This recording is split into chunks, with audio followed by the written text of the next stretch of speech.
ماما نعم. اعمل لك اكله هتاكلي سمك وراها. اكله حلوه. يعني اشمر كده ايدي بقى وهاكل واشبع. اكله ايه يا ترى؟ قولي انت فكري كده. اكيد اعمل لي مثلا حواوشي. حوشي.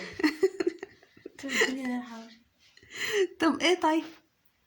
انت شعرية. اكلاتك كلها حلوه. شعريه؟ وريني كده. هي دي الاكله يا احمد؟ هي دي الاكله اللي هاكل سوا وراها؟ ايه رايكم يا جماعه بقى في الاكله بتاعت احمد؟ على فكره احمد ابني مدمن شعريه يا جماعه والله العظيم. بيحب الشعريه لدرجه ان انا جبت له شكاره شعريه علشان ياكل فيها براحته. ما اعرفش ايه يحبه فيها، بس بعدين بيحبها خلاص بقى. وريني كده بقى الشعريه بتاعتك دي. شعريه بالسكر دي؟ ماشي يا عم، بس انا شبعانه الحمد لله، مش لاقيه نفسي يا حبيبي.